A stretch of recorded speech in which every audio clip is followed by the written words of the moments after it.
Napakarami ng problema ng bansa sa kasalukuyan. Pero isa sa pinakamainit na issue ngayon ay itong nangyayari kay Commodore Tariela ng Philippine Coast Guard, ang spokesperson ng Philippine Coast Guard. At ang kanyang mga maanghang na pahayag laban sa leader ng China na si Xi Jinping. At yung kanyang caricature na ipinakita at nagbunsod pa ng marami pang mga pahayag galing kay Risa Hontiveros, kay Erwin Tulfo. At ang tanong na marami, anong nangyayari? Anong pakinabang natin dito sa mga posturing na tila kunyari ay napakatatapang nitong ating mga pinuno? Ano ang kaugnayan nito o epekto nito sa ating kaugnayang panlabas ng ating bansa o yung ating foreign relations? Ito po muli si Attorney Mike Operario. Pag-usapan po natin yan. Kamakailan lamang ay lumabas nga itong video ni Tariela na kitang-kita kung saan siya nagsisinungaling. Sinabi niya noong una na hindi daw niya binanggit yung pangalan ni Xi Jinping. Pero lumabas na sa kanyang pagtatalakay kung saan ginamit niya yung kanyang PowerPoint presentation na may larawan ng caricature ni Xi Jinping ay ilang beses niya ang binanggit ang pangalan nito. Na tila diretsang pantutuya sa presidente o leader ng People's Republic of China.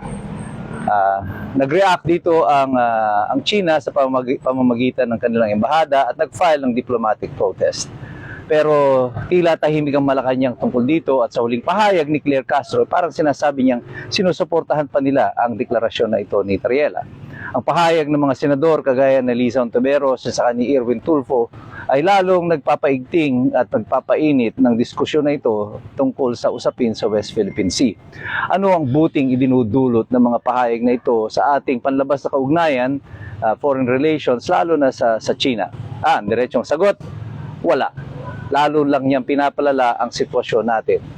Ang foreign relations po ng bansa ay dapat na isinasagawa laging may kaugnayan at kadikit at may koordinasyon sa Department of Foreign Affairs. Iyan po ang formal na ahensya ng pamahalaan na dapat ay nakikipag-ugnayan sa mga karating nating mga bansa, kagaya po ng China. Hindi dapat nagpapahayag ang sino mga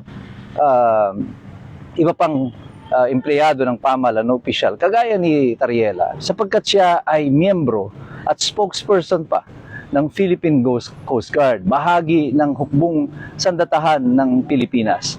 At ang mga maanghang na pahayag nito ay tila nagbabadya o tila ba nag-iimbita ng mas malalim na kaguluhan. Iba po yung magpa-file ka ng diplomatic protest, iba yung mangiinsulto ka ng pinuno ng ibang bansa. At sa ginawa po ni Tariela bilang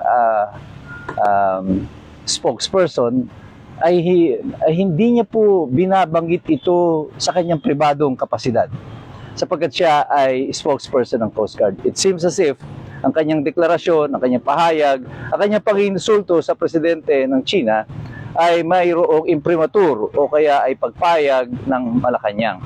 Ano ang implikasyon nito sa atin bukod dun sa diplomatic protest? Well, China can now escalate further yung kanilang actions laban sa atin, either in the political or in the military front. Sa katotohanan,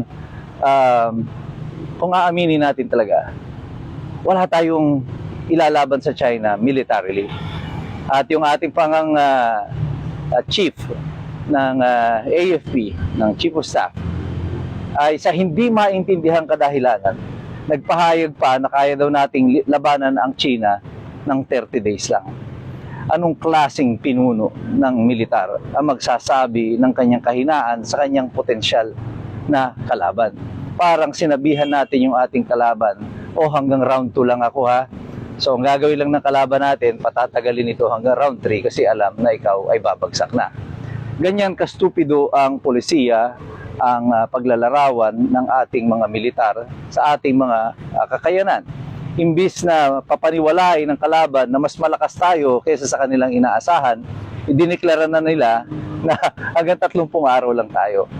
Kaya ang China, alam na nila ang gagawin nila sa atin. Sa ating relasyong panlabas sa ibang bansa, importante lagi na ang iniisip natin ay yung posisyon muna ng Pilipinas. Hindi ng Estados Unidos, hindi ng kung sino mga bansa. Pilipinas muna ang ating pinag-uusapan. Sabi ko nga noon pa, the strongest foreign policy is a strong domestic policy. Nagkakamali ang maraming mga tao kung iniisip nila na ang Estados Unidos ay ating kaibigan. Kailanman hindi natin naging kaibigan ng Estados Unidos. Sila ay ating mga mananakop. Sila ay ating mga military allies, pero hindi natin sila kaibigan. Walang tunay na kaibigan ang Amerika. Kahit nga ngayon makikita nyo sa kanilang panlabas na relasyon at pati ang mga kanilang kakampi sa NATO ay kanila ding inaaway. Kaya nagbuo si Donald Trump ng sarili niyang panibagong grupo, yung Board of Peace, na apparently ay magkakaroon ito ng diretsong conflict with other members of NATO and the United Nations. Makikita nyo dito sa paggulong ng politika sa mundo, kahit sa kasalukuyan at noon pa, ang Amerika ang isinusulong niya ay ang kanyang personal na interes. Kaya dapat ang Pilipino ang isinusulong din ay ang ating personal na interes at kapakanan. Sa lahat ng bansa sa Asia, mayroon pong conflict ang China. Pero tayo lamang po ang bansa na sumasandig sa Amerika para sa ating depensa. Ang Vietnam, ang Thailand, ang Malaysia, ang Indonesia ay sa sarili nila umaasa. Pero tayo, para tayo mga tuta na kailangan sunod ng sunod sa mga Amerikano. At tila ba para sa akin, ang paglalarawan na ito nila Tariela at ng membro ng mga AFP, pati nila Gibo Teodoro sa kanilang mga pahayag noon, ay para bang iniimbitahan nila ang China sa isang giyera na alam naman nating hindi natin kakayanin. Mas masidhi po ang pagtutol ko sa isang digmaan laban sa kahit na anumang bansa, kagaya ng China. Sapagkat ako po ay nandito sa Bataan. Ang Bataan po ay karating ng Maynila. At kung magkakaroon po ng giyera, one of the primary targets will be Metro Manila at saka ang Bataan. Metro Manila because this is the financial center. Ang Bataan sapagkat nandito mga agro-industrial and military complex. Ito po ginagawa ang mga bala.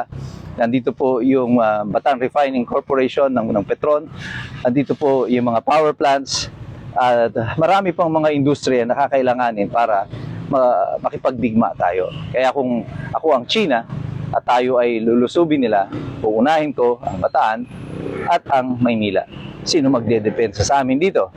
Si Risa Ontiveros, si Tulfo. Ang ating mga pinuno ay mga hangal kung sila'y naniniwala na mananalo tayo sa isang digmaan laban sa China.